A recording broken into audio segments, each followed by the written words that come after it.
नमस्ते दोस्तों, my FM से मेरा नाम है आरजे कार्तिक। आप देखना शुरू कर चुके हैं स्पाइस अप जिंदगी प्रेजेंटेड बाय किचन एक्सप्रेस मिर्च पाउडर। हर गुरुवार की तरह आज भी आपके लिए जिंदगी की एक चटपटी कहानी जिसका नाम है सच कहें या नहीं।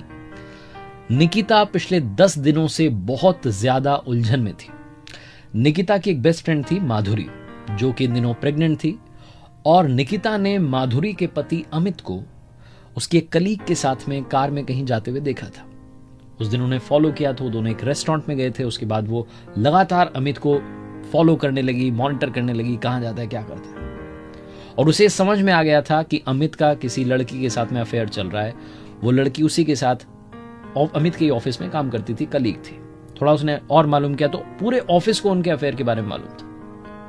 अब निकिता समझ नहीं पा रही थी कि अपनी बेस्ट फ्रेंड माधुरी को जाकर के ये बताएं ना बताएं, क्या करना चाहिए। बीच में 1-2 बार उसके घर पर भी गई, लेकिन जब भी माधुरी के पास जाती थी माधुरी हमेशा अमित की तारीफ करती थी कि बहुत अच्छा है, बहुत ख्याल रखते हैं मेरा, ये वो बहुत सारी बातें। तो कभी भी निकिता के मन में वो हिम्मत नहीं आ पाई कि माधुरी को बता दें कि तुम्हारा पति इस वक्त चीट कर रहा है।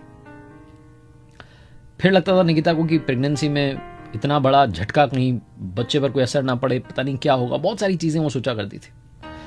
इसी उधेड़-बुन में एक दिन उसने अपने पति से डिस्कस किया, अतुल से, कि क्या करना चाहिए। तो अतुल ने कहा, तुम कैसे श्योर हो कि उनका अफेयर चल रहा है। तो निकिता ने बोला कि मैंने देखा था उन्हें कार में किस करते हुए, और वो होटल में जाते हैं, रूम बुक करते हैं, वो पता नहीं, बहुत सारी बातें होंगी। तो अतुल ने कहा कि तुम क्यों बीच में टांग अड़ा रही हो किसी और के मामले में।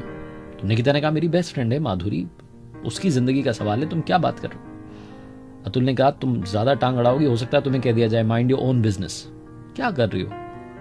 अतुल ने जो कहना था कह दिया, लेकिन निकिता ने डिसाइड कर लिया था कि इस बिजनेस को ठीक करना है, कुछ तो करना है। अगले दिन फिर से उसने अमित की कार को फॉलो किया।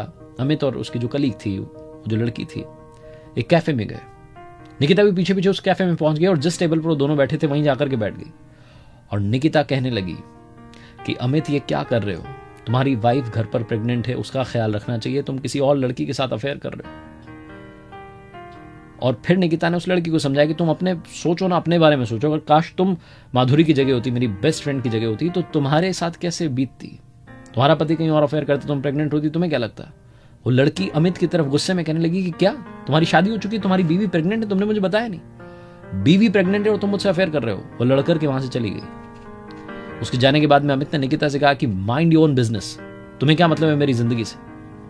निकिता ने कहा कि मैं अपना ही बिजनेस माइंड कर रही हूं, ये मेरा ही बिजनेस है कि मुझे अपनी बेस्ट फ्रेंड का ख्याल रखना है। माधुरी की प्रेगनेंसी सब कुछ सही से रहे, तुम दोनों के रिश्ते में दरार ना आए। मैं चाहती तो माधुरी को जाकर के बोल सकती थी, लेकिन नहीं, मैं नहीं चाहती कि माधुरी के विश्वास में कहीं कोई कमी आए, इसलिए तुम्हें यहां समझाने के लिए आई हूं।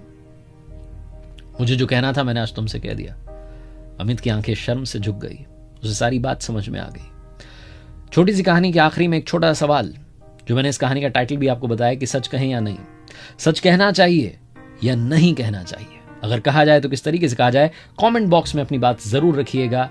देखते रहिए हर गुरुवार सुबह 10 बजे स्पाइस अप जिंदगी प्रेजेंटेड बाय किचन एक्सप्रेस मिर्च पाउडर, और सुनते रहिए माय एफएम। चलो आज कुछ अच्छा सुनते हैं। स्पाइस अप जिंदगी प्रेजेंटेड बाय किचन एक्सप्रेस। कुछ यादें खुशबू में रहती हैं।